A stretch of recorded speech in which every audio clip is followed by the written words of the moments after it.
மாதிரி முள்முடி ஏற்றது, ரத்தம் கடைசி சொட்டு வர ரத்தம் சிந்தினாராம்.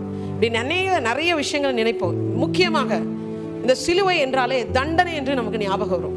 நம்முடைய ஒட்டுமொத்த உலக பாவங்களுக்கும் மீறுதலுக்கும் ஒரே தேவன் தன் மீது ஏற்றுக்கொண்ட தண்டனையை நாம் நினைவு கூறுவோம். அப்பா, என்னுடைய தண்டனை உங்க மேல வந்துச்சு அப்படின்னு.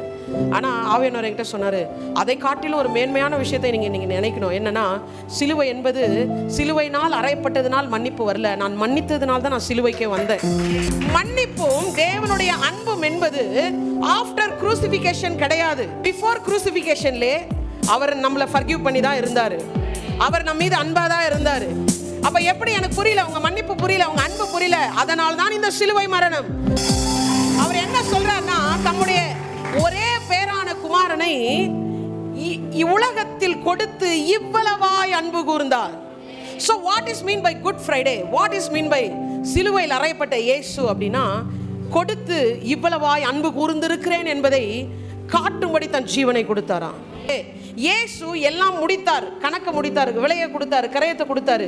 விஷயங்கள் நம்ம புரிஞ்சுக்கணும். நம்ம என்ன நினைக்கிறோம், பிதா நியாய தீர்ப்பின் தேவன், அவர் நீதியா பாவத்துக்கான தண்டனையை முடிக்கணும், அதனால தன்னுடைய குமாரனை கொடுத்து விலையை கொடுத்தாரு. பொதுவாகவே இந்த விலையை கொடுத்தாருன்னு பேசுவோம்ல, யாருக்கு விலையை கொடுத்தாரு?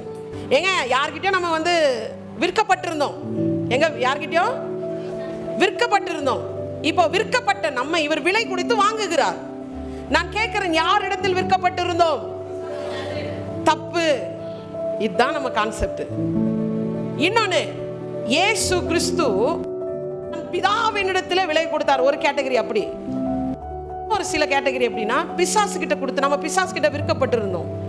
இல்லைங்க, சிலுவை மரணமானது, அதனுடைய விலையேற பெற்ற விலையானது, அது பிசாசு கிட்டையும் கொடுக்கல, தேவன் கிட்டையும் கொடுக்கல, என் மனசாட்சி கிட்ட கொடுத்தாரு. சிலுவை மரணம்னா என்ன நினைக்கிறீங்க? எதற்காக சிலுவை மரணம்? என் மனசாட்சியை பூரணப்படுத்த. என் மனசாட்சி கிட்ட நான் விற்கப்பட்டிருந்தேன், அதற்காக தான் சிலுவை மரணம். நம்முடைய மனசாட்சி, ஏங்க நான் சொல்றது உண்மை, இருக்கீங்களா?